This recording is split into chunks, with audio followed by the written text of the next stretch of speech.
Hello. Hello. Anyone around here speak basketball?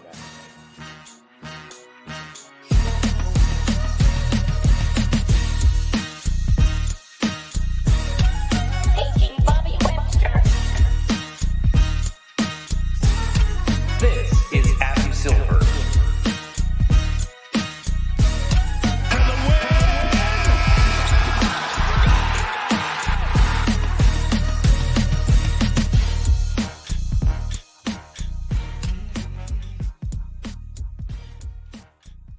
Vision 6'9". What's up, everybody, and welcome to the Confederacy of Dunks Basketball Podcast. I am your host, Freddie Rivas, and who, sir, coming from a cottage, I believe in Magnetawan, Ontario, are you? Yes, I'm Matt Duncan. I'm your producer, and I'm in Magnetawan. Pardon me. I like that. Yeah, careful how you say it around here. They'll get you. They'll get you every time. That's messed up. My bad. Yeah, I'm here at the cottage, and there's a popping fire going on behind. So if you hear that, they're not gunshots. They're just relaxing, Nice. coal burning. Cool. Yeah. Well, I'm just outside of a firing range, so if you Sick. if you hear gunshots, it's not a fire. It's people are firing guns. So heads up there. Thanks for being the best producer as always, and coming from the cottage. You know what I mean? Yeah. Let's see how it goes. We got a really, really fun pod today, and let me also say, thanks for joining us. We are Confederacy of Dunks. We talk Raptors, NBA. We'll be starting with NBA today. We're with Raptors Republic, and a lot of support and a lot of love recently. So thank you so much. This podcast is a special one. We've had it in the works for a while, and I know Brooks from from comedy and the performing world, but he's a huge basketball fan and started running an amazing basketball podcast, which I've had the luxury of listening to a couple times with his two sons, Spency G and Mann. We'll be calling them Marky and Spency. So we have three guests today. It's going to be fun, and also just like a wild amount of action.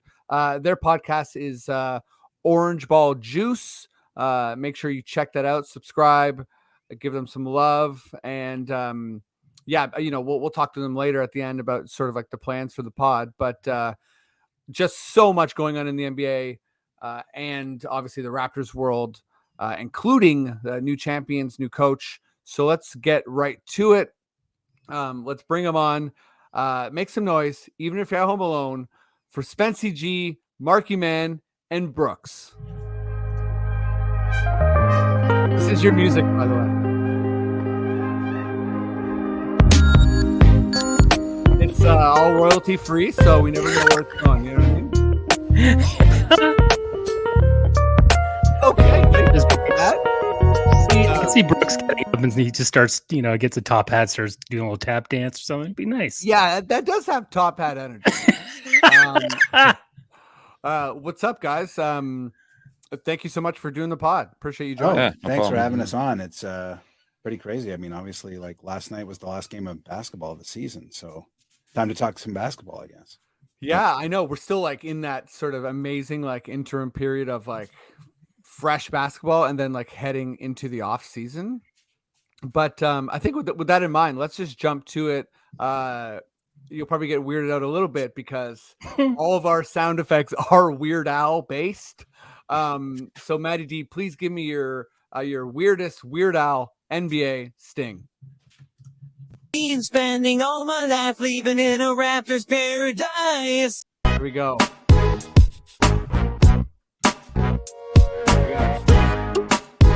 We got ChatGPT, we got AI. We also have Maddie still using whatever website produced that audio clip.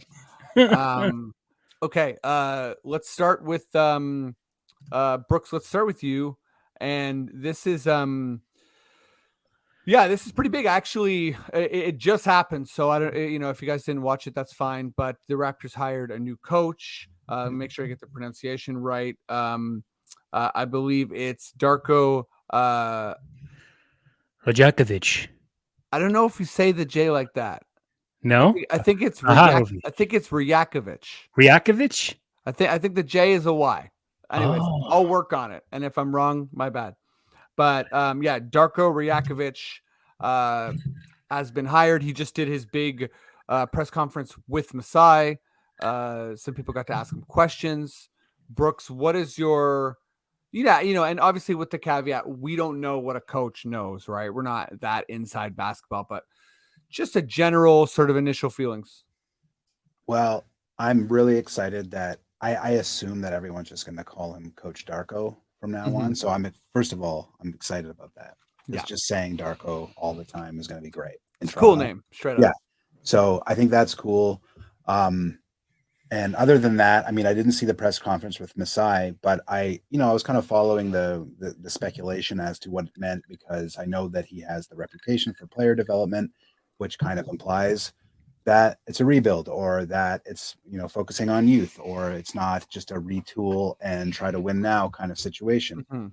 So, I mean, and I'm fine with that. I'm fine with, I don't want to blow up the team. I like a lot of the players on the team and still think that there's, plenty of players on this team could be a part of the future. At the same time, I'm totally fine with, I'm excited for a new era either way. Right. So, I mean, as far as him, I'll admit it, I don't know enough about him. I read up a little bit. He's been an assistant for a few years. He coached in the G League. He's only the second non-North American head coach ever. So I think it's great. I think it'll be, I'm just excited to start a new era. That's my main thing, because I truly don't know enough about him. And frankly, I don't think hardly anyone does in this market anyway. Unless, except for the true heads that are like deep, knowing everything about systems and coaching and all of that. And I certainly don't. Yeah, and I should say, well, first of all, I agree. Like, I feel like a vibe change is very important for this current roster, and just also the Raptors in general, like whatever direction we're going. I mean, I think that the fact that we sort of gave up our pick next year, I think we are aiming to be competitive, but I mean, anything can happen.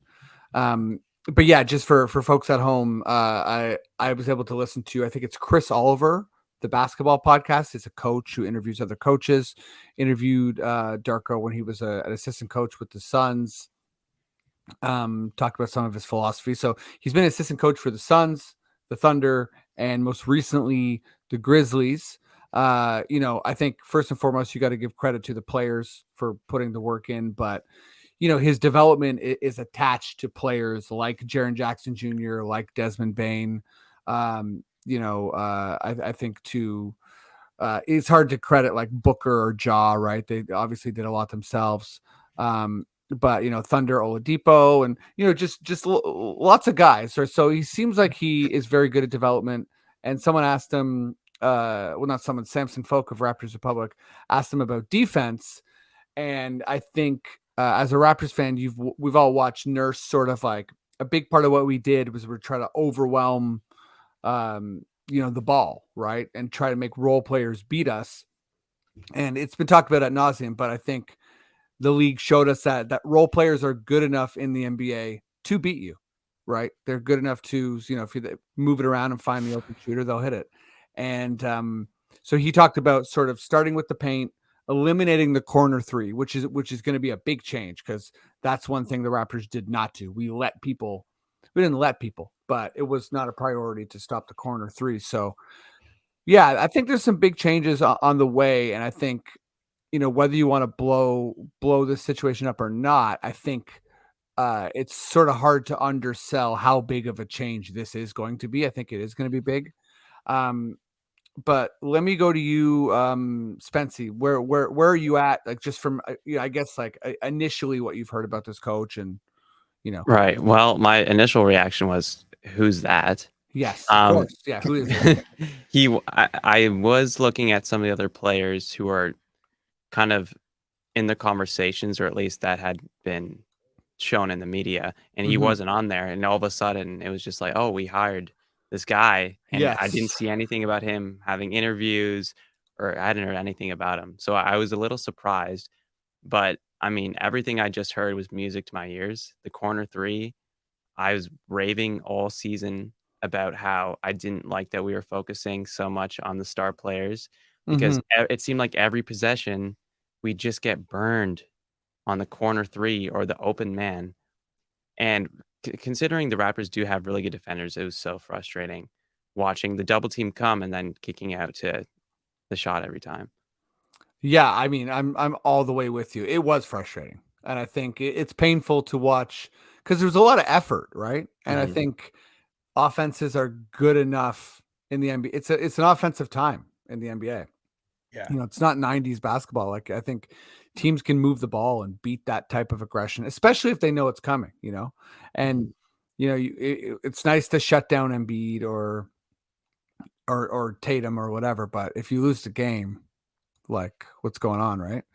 And you know, to your point as well, I think that's everyone. Whether you're, you know, no one's a Darko expert, right? We don't know him. But and I didn't know he was in consideration. And I was saying to my brother, this is my brother was saying, Miguel, that this is like, even for Masai, this is a very Masai move. Like, the Raptors are so good at keeping secrets, and I don't think anybody saw this coming.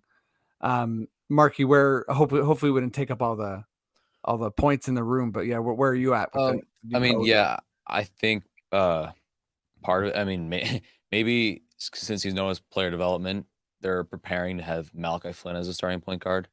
Hopefully that's not the case. I also. But yeah, maybe that's what we're doing. I mean, or it could be like, yeah, he's a hidden gem, and that's what they think, and they try to, you know, keep it down about him. And yeah, it didn't seem like there was many coaches left. Like, teams were picking up all the big names. Definitely. So maybe they used him as like a parachute, or they're just really confident in him, which I think that's more possible or more probable than just having him as a parachute. But yeah, I don't really know what to think about it. Yeah, it's pretty new. Yeah, but I mean, hopefully it goes well. But I think it's more of a rebuild season for the Raptors next season, given the fact that there's a chance Freddie will leave, a big chance for sure. Yeah. And what do you think about that? Because I don't know what others think about it, and I know it's not my job to ask questions, but I need to know. Ask away. Well, just that Freddie, the whole thing with Freddie that's interesting is everybody knows that, you know, Coach Nurse like ran Freddie into the ground, and he gets so many minutes, and like so much is expected of him, and then we know he turned down his deal and all that. So is it that, like, do you think it's like, oh, you know, that maybe Freddie does want to stick around, but just not be relied upon as heavily, or maybe he wants a slightly different role? Like, we know he wants the ball in his hands, but like, these are his best years, and if he's like, we don't want to like wear him out, you know? Like, what is the best? Do you think, like, what's your instinct? Is he staying or is he going? Is my question. Man, it's a really tough question. I feel like what we know now is that he feels, and his agent feels, that he's worth more than $22 million. So like, I think opting out of his contract was sort of like, that was coming. I think that's not really a major indication of him leaving or staying.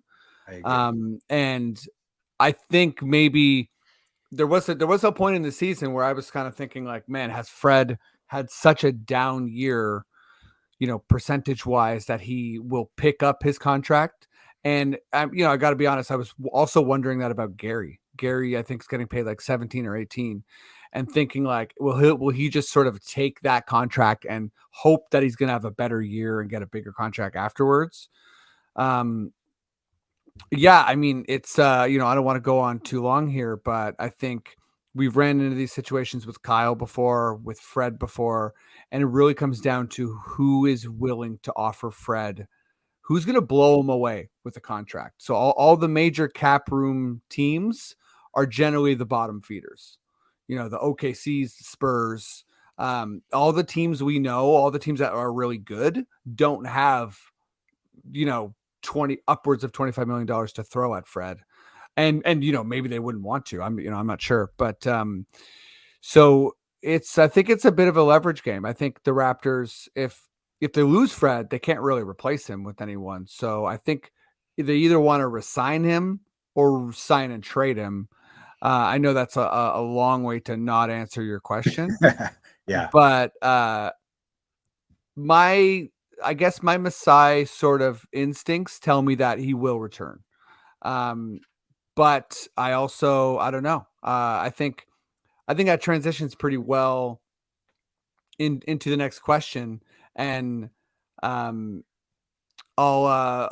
start with you, Spency. Like, I think it's. I should also say I think it's absolutely cool and fine for anyone to not like a player, not like their style, all that sort of thing. But yeah, with Fred, I think I can't remember the fan base. DeRozan had a little bit of this energy where people were really, really frustrated with him. And I think the people who are frustrated with players are usually pretty vocal about it. So that's something to remember. But yeah, I mean, there's no nice way to say it. Fred has a lot of hate. Yeah. And so, and the reason it's such a meandering question is because I'm trying to say it's fine if you guys don't like Fred. But I mean, what do you think has made Fred such a target? And I know it's kind of sort of an open-ended question, like, why is anyone hated? It's sort of hard to, we don't know, right? But like, why would you say Fred has become such a target? I think, especially at the start of this year, he did have a lot of expectations, basically to be Kyle Lowry almost. Yeah, for sure. Yeah, and his percentages were down, which is obviously frustrating. But he did have some amazing games. But now declining this player option, I think it sparked a lot of kind of hate amongst Toronto fans because it kind of goes against the culture of Toronto, where like our main guys are extremely loyal and always have been and always have like wanted to stay in Toronto, never wanted to leave. So I think a lot of fans who maybe didn't even, I think they just sort of saw this as, oh, he's leaving. Yeah, for And sure. and we're not used to a player, demanding to leave the team. And so I think that's why people kind of especially freaked out. But I definitely don't hate Fred. I love him. But yeah, I think just most fans are probably just thinking, oh, that means he's leaving. And this goes against kind of our vibe in Toronto. Yeah, that's a really good point. I think when you're seeing someone decline like a player option and say like, hey, I don't want, I'm not going to play this last year for $22 million.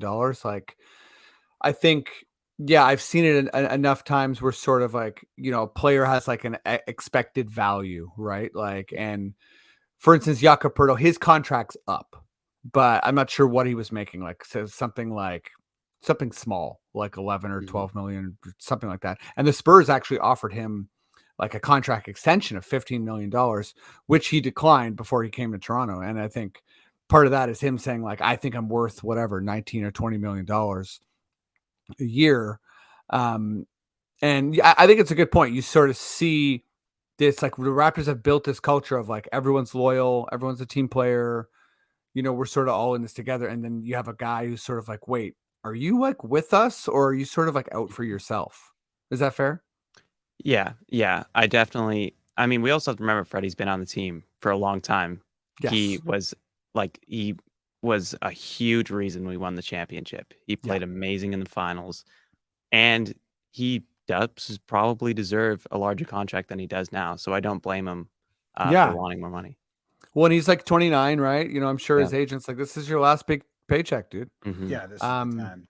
Yeah. What about you, Marky? Where are you at with sort of like the kind of like the energy around Fred? Like, Yeah, I mean, I think a lot of it is, I mean, I found myself, like, I love Fred, but I found myself getting frustrated with him a few times, just like on shot selection. Yes, and for sure. Just like like passing and just having bad percentage games. But I think part of it is like people are frustrated with Fred last season. So they're like, I can't believe that you would decline that after you just gave us that season. You know Yeah, what I totally. mean? So, and he was like, who gives you the right to think you deserve more, I guess. For sure. Yeah. No, But I yeah, think. Yeah. Sorry. Go ahead. no, I just find it, yeah. I have find it strange that people are so worked up. I mean, players, if they think they can get more money, they're gonna try. So Yeah, totally. And that's sort of what, I wanted to bring this question forward. Like I love Fred, and I think you really hit on something with shot selection there, because watching a guy, for whatever reason, maybe it's his job. Like when you're the point guard, you're gonna end up like hucking a bunch of bad shots when a play doesn't go well and yeah, whatever. But at the end of the day, you're hucking up shots that look bad. yeah, Or you've shot 0 for 8 on the night, and you run down the court, you take a heat check 3, and it's yeah, like it's a bad shot. It's frustrating to watch as a fan. yeah, And I think the Raptors shooting woes last year, we didn't have a lot of good 3-point shooters, and we relied so heavily on Fred. And on top of that, he kind of let us down. mm, Is frustrating. And then you couple that with him being like, I understand I just had a bad shooting year, but I want more. It's like, yeah, okay, dude, what the hell? yeah. What about you, Brooks? Like, what's your, I mean, yeah, we could go from like a anthropological element, like, Yeah. I mean, in aspect to like what, yeah, pro sports, it's, what have you done for us lately, right? yeah, It's you love everybody till you don't love them anymore, and everybody kind of wears out their welcome.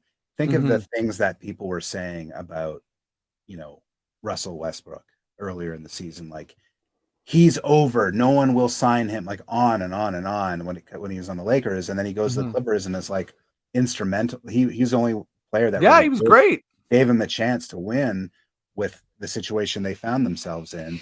And it's like, yeah, I mean, fans just get in a certain way about certain guys. And it's also a situation, I think, with Freddie. It's like, you don't know what you got till it's gone. Like, sure. So he walks, and then we don't have a point guard. And it's like, okay, well, now what? So, and then this isn't a defensive Freddie. He can, whether he's worth what he's asking or not, I'm in no position to say. But I just think it's like you have to look at the context and be like, well, what's plan B if not him anyway? Like, hmm Yeah. what are we going to get that's better? What's the formulation that's going to work better than having him as the point guard? Or fine, you don't like him, then that, to me, if you don't want Freddie to come back, then it's like D'Angelo Russell's not the answer. Yeah. So the answer is blow it up then. Fine. Just like actually blow it up and get Right. rid of all of them and just go youth and just see what happens. But yeah, even in that case, I don't know who's handling the ball. I don't know. Yeah, I think I think it's just like, unless the Raptors have an exact plan on who to pick up for a point guard, I think they probably will throw a bit more money at VanVleet, because, like, yeah, who else do we have to be a starting point guard on our team? So, I mean, they might just do it as like a safety move, just because like they might not have another choice. So yeah, Yeah, no, I think that's exact that. If I had to guess, I feel like that's what they're going to do. Um, we're getting to the end here. A little bit over time, but just like there's I just want to ask this last little question. Is that cool with you guys? yeah. Yeah. And yeah, so what do you sort of, and maybe I spend too much time on Twitter. I do spend too much time on Twitter, but like what do you feel about this idea that's like pretty popular in the Raptors community? Like, do you think that Fred is hurting the development of Scotty? Like, do you think he's sort of delaying this time where Scotty, Scotty should be like Fred's sort of making this part of Scotty Barnes' sort of like era as a Raptor worse? Like, do you think that's part of the negative energy? I'll stick with you, Marky. Yeah, that's a good point. I mean, I do think that it is possible. I think the Raptors are gonna rely more on Scotty in years coming. Yeah. So there's a chance it could have hurt his player development. I mean, it's the only way to know is if Freddie isn't on the team next year and Mhm. Scotty Barnes has a much greater season. But I Right. do think that could possibly be a factor. Yeah, I think so too. And I think that's definitely like sort of what a lot of people believe. What about you, Spency? Like same question. Yeah, I think that when Scotty came to the team, his sort of thing was that he's kind of an everything player. Mm-hmm. You know, he can handle the ball, but he is also a big guy and he can do all those things. But the last season, I mean, there is this thing around the NBA about the second year curse, Mm-hmm. where Totally. a lot of players tend to not have the best year or lose a bit of confidence. But I think we also proved that the offense was not as good when we ran the ball through him. When he was the one setting the screens, I think we had better plays instead of, Yeah. being at the top of the key. But regardless, I think we just need to give him even more of an opportunity. And maybe if Fred left, like he would just get more time with the ball. Like Yeah. realistically, it doesn't matter if he's the one leading the offense, he's going to get more touches, so he'll have more chances. But I hadn't even heard that sort of dilemma. But my question for That you makes is, me feel good. Sorry, go ahead, Brooks. I was going to ask you, I mean, other than, yeah, he's going to get more touches if Freddie's not there, sure. But there was that little experiment when Freddie was hurt for a while. Well, he kind of was bringing the ball up the court and all of that, and wasn't great. So Mhm. what does he have to develop into, or what do people see that he could develop into if he got more touches, or if Freddie wasn't there, or if it was a different point guard or whatever? Like what is it that's supposed to happen? So yeah, just I mean, my opinion, which I think is I don't want to say the minority, but I feel like is basically exactly what Spency said. Like I think him as a screen setter is just could be the best screen setter in the NBA. Like I think you look at guys like Sabonis who sort of like dribble handoffs, Draymond Green. I think he can really operate a lot for the Raptors in the half court as a passer, doing like busting out his bag of tricks, but like bringing up the ball, dribbling. Like he doesn't really have the burst to blow by guys or the athleticism. And I think there's a difference between being like an incredible, having incredible vision and passing, and then also like managing the play. And we were talking about Fred's shooting percentage. He had to like bail us out with a lot of shots. And if Scotty's having to like heave a bunch of threes, I think it could get pretty ugly. But yeah. that said, I feel like you sort of work him in more, making more decisions. I think is a good thing. And I mean, regardless, it should be an interesting year. I feel like we've sort of hit time here, so I don't want to go over an hour, but yeah, let me bring Maddie in, and let me thank you guys so much. This was a great pod, and I hope you'll do it again. But let me throw to you guys. Please just sort of quickly tell us about the podcast, where we can watch it, and yeah, let us know. It's called Orangeball Juice. It's the three of us, obviously. We do it weekly. We started at the beginning of this season, and we've taken it all the way. The last one was last Sunday. We do, as I said, we do it weekly. Yeah, and we are probably less Raptors focused than you guys. We kind of cover the whole NBA, which is daunting, but we try to cover the whole NBA. And yeah, that's basically it. You can hear it on I think all the main platforms: Apple Podcasts, Spotify, and Amazon Music. And we also have an Instagram at Orangeball Juice, so you can check that out. It's a lot of pictures of our dog Merlin. Yeah, I wish he was here. I'd show him, but it's like it's that kind of thing. So pretty casual, but yeah, and you can hit us up on Gmail as well if you want to send us an email at orangeballjuice@gmail.com. So check us out. We're gonna over the summer. The season's over, but we're probably gonna do like some evergreen off kind of fun episodes that are just more about best players of all time. And I inspired by this one we did of how to make the draft better, that kind of thing, like how to make the NBA better, how to make that stuff is fun to talk about. So we'll probably do more themed episodes like that over the summer, and then we'll see. Gear up for next season. I can't believe the season's over. It's been crazy. Yeah, it's been a wild one. Again, thank you guys, and I'll throw to you, Maddie. Maddie, what's up? What do you want to let the people know before we get out? Yeah, thank you for listening. As always, go to raptorsrepublic.com. You can listen to us there. If you watched us on YouTube, we put up a couple of the segments on there. Go to the Rapcast on your favorite podcatcher and listen to the full episode there. And as always, the Raptors Republic paywall is $6 a month. You get lots of great premium content. The writers are fantastic. Save the clock tower. Save the damn clock tower here, folks.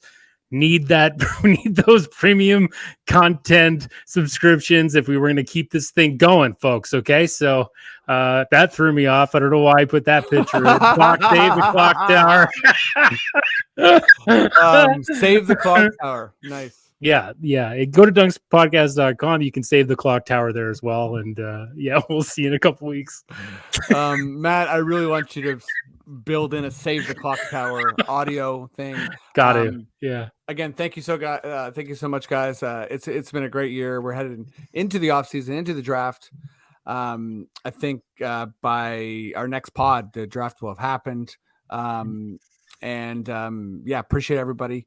And Maddie, if you feel like we're done, we're good to go. Please just give me those words I love so much. Okay. Listen to full episodes of the Confederacy of Dunks only on the Rapcast.